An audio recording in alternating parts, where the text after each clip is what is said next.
Hi, welcome to Professional Practice with LGBTQ Youth and Families, or as we'll more commonly refer to it, LGBT. I'm Erica Hartwell, and I am the instructor for this class. Some of you have had me before, and some of you haven't. So if you haven't had me, the rumors are true. I'm awesome. But seriously, you've probably heard that I'm a pretty challenging instructor, and I hold students to high expectations. That is true. I will expect a lot out of you in the next month or the month that we're together for this class in terms of your effort and your engagement with the material. However, you can also expect a lot out of me. I'm very invested in your own learning and your personal growth, and I hope that you'll see that side of me as a teacher. It also helps that this topic, the lives and well-being of LGBTQ people, is very near and dear to my heart. So I hope you'll also be inspired by the passion that I have for this class and for what we'll be learning about. This is a 4-week intensive course that will mostly be conducted online using Quip. If you're watching this video, then you've probably figured out how to access the course on Quip, so good job. I chose this platform instead of Blackboard because it's more streamlined and it's more user-friendly. My hope is that by using this platform, we'll be able to engage with one another in more organic ways, be more interactive than most online courses. Online discussions can often feel forced. You feel like you're required to regurgitate certain material, to comment on posts to earn your points. I don't want that in this class. If you're in this class, I assume that you plan to fully engage with the material in order to become a better clinician, a better advocate, better person. So I want you to engage with the online discussions in ways that interest you and motivate you. So there's more about these online discussions in various documents throughout Quip, both in the introduction to the course and then in each module, there'll be some discussion documents with instructions. So I don't want to belabor the point too much, but I do want to say one last thing. I highly recommend that you install Quip on your smartphone and turn on notifications.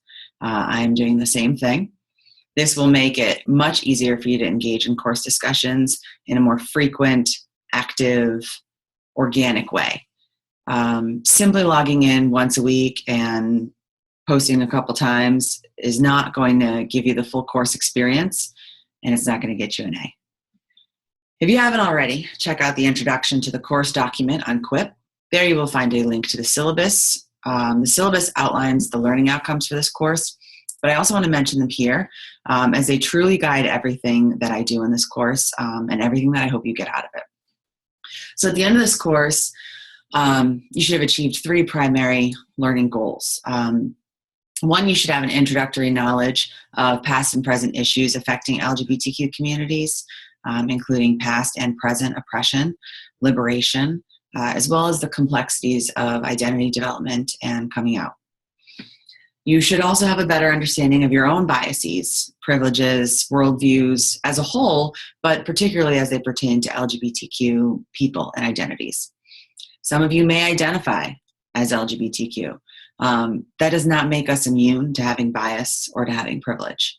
We'll all examine our own intersectional identities, as well as how different identities impact the lives of LGBTQ people. And finally, at the end of this course, you should be able to start practicing affirmatively and effectively with LGBTQ clients. This class will not make you an expert, but it will give you a solid platform from which you can begin to see clients with some degree of comfort and knowledge.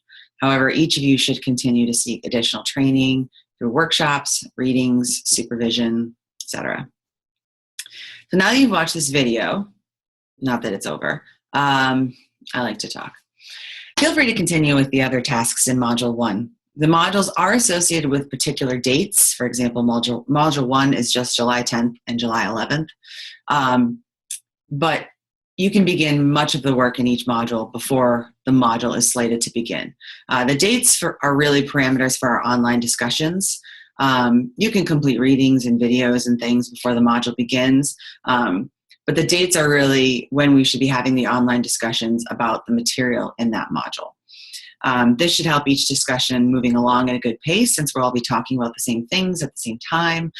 and also help us not become overwhelmed by the condensed nature of this course by really segmenting our discussions.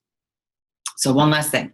We have 2 in-person class meetings. It is absolutely essential that you attend both of these for the whole time, 10 a.m. to 5 p.m.